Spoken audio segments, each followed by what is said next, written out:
Assalamualaikum warahmatullahi wabarakatuh. Nama saya Adelvina Harahap, saya dari kelas 11A Manajemen Pergudangan.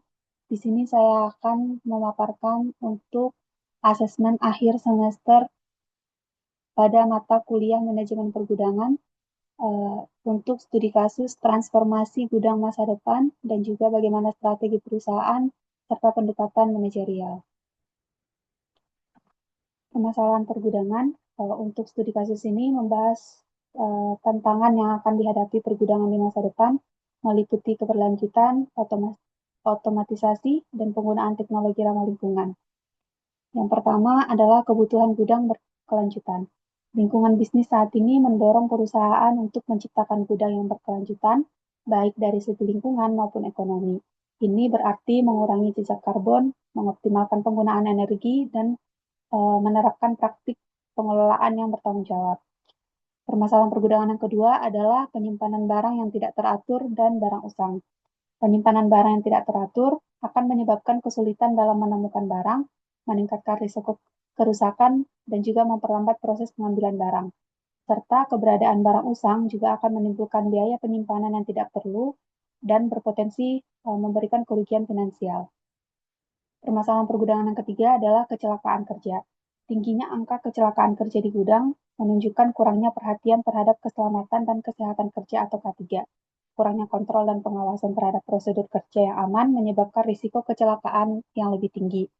Permasalahan pergudangan yang terakhir adalah operasi manual. Banyaknya operasi pergudangan yang masih dilakukan secara manual menunjukkan rendahnya efisiensi dan produktivitas. Proses manual rentan terhadap kesalahan manusia, memperlambat proses kerja, dan juga meningkatkan biaya operasional. Selanjutnya adalah strategi perusahaan terhadap masalah. Untuk mengatasi permasalahan tersebut, perusahaan perlu menerapkan strategi komprehensif yang mencakup beberapa aspek. Yang pertama adalah implementasi teknologi. Otomatisasi proses pergudangan melalui penggunaan teknologi seperti sistem manajemen gudang atau WMS, robot, dan sistem penyortiran otomatis dapat meningkatkan efisiensi, mengurangi kesalahan manusia, dan juga meningkatkan keselamatan kerja. WMS dapat membantu mengoptimalkan tata letak gudang, melacak persediaan, mengelola alur kerja. Robot dapat digunakan untuk memindahkan barang, sementara sistem penyortiran otomatis dapat mempercepat proses pengambilan dan pengiriman barang. Strategi kedua adalah peningkatan manajemen persediaan. Penerapan sistem manajemen persediaan yang efektif dapat membantu mengurangi jumlah barang usang dan mencegah penyimpanan barang yang tidak teratur. Sistem ini melibatkan perencanaan yang cermat terhadap permintaan, pengadaan barang secara tepat waktu, dan pemantauan stok secara berkala.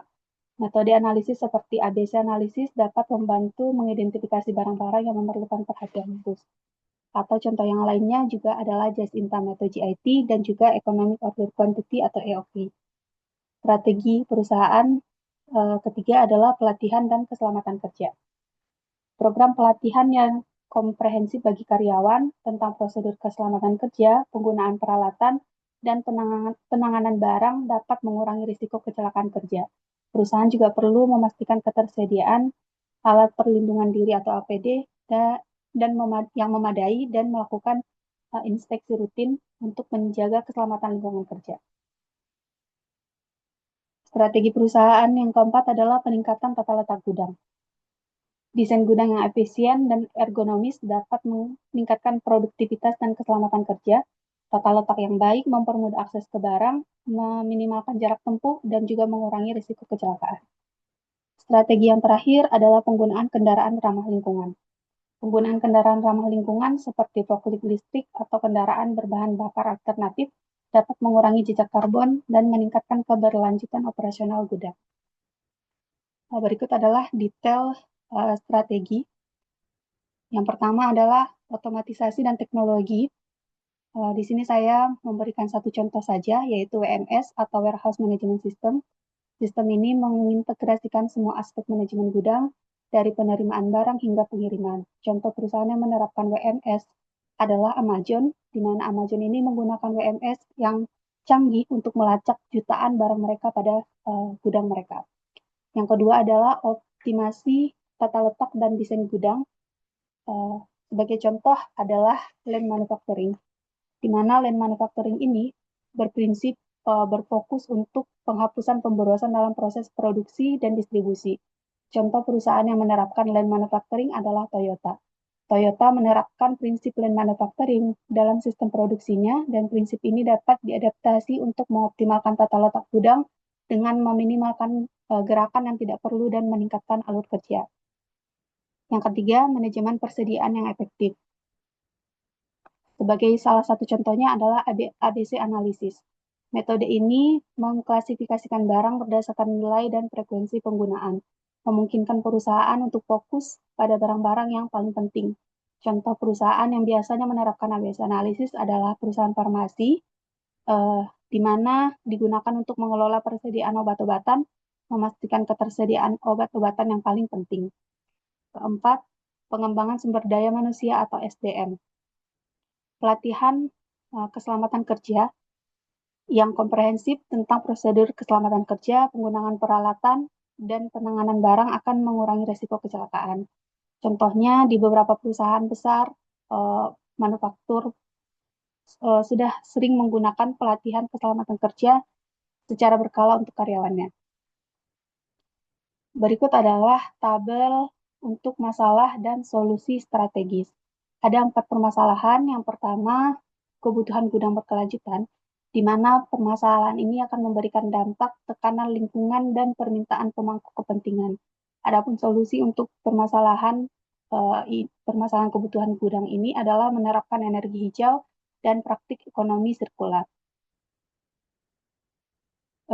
Kedua adalah penyimpanan tidak teratur dan inventaris usang, di mana masalah ini akan memberikan dampak efisiensi ruang dan biaya tinggi. Dan untuk solusi permasalahan penyimpanan tidak teratur ini adalah menggunakan WMS dan audit inventaris rutin. Permasalahan ketiga, kecelakaan kerja sering terjadi, di mana kecelakaan kerja yang sering terjadi ini akan memberikan dampak cedera karyawan dan downtime operasional. Dan untuk solusinya adalah SOP keselamatan ketat dan pelatihan secara berkala. Permasalahan ketiga adalah operasi manual berlebihan, dan untuk dampaknya adalah biaya tenaga kerja tinggi dan lambat. Dan untuk solusi terhadap permasalahan operasi manual yang berlebihan ini adalah otomasi proses dan desain gudang LAN. Berikut adalah flowchart pendekatan yang bisa dilakukan oleh manajer pergudangan untuk mengatasi permasalahan pada gudang. Ada 3. Yang pertama adalah perencanaan, di mana manajer gudang bisa merencanakan dan mengimplementasikan strategi yang telah ditetapkan, termasuk penganggaran, pengadaan peralatan, dan pelatihan karyawan. Yang kedua, melakukan analisis. Manajer gudang harus menganalisis data operasional untuk mengidentifikasi area yang perlu ditingkatkan, mengukur efektivitas strategi yang diterapkan, dan juga mengidentifikasi potensi masalah di masa depan. Yang ketiga, evaluasi. Manajer pergudangan harus mengevaluasi kinerja gudang secara berkala untuk memastikan strategi yang diterapkan efektif dan mencapai tujuan yang telah ditetapkan. Terakhir adalah kesimpulan. Di sini saya membuat 3 kesimpulan terhadap studi case ini. Yang pertama, transformasi gudang masa depan memerlukan kombinasi keberlanjutan, digitalisasi, keselamatan dan kepemimpinan, otomasi, dan desain LAN.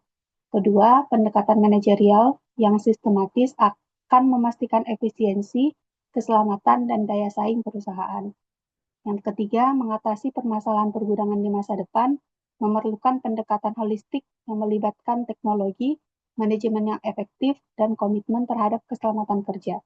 Dengan menerapkan strategi yang tepat dan melakukan perencanaan, analisis, serta evaluasi yang cermat, perusahaan dapat menciptakan gudang yang efisien, aman, dan berkelanjutan.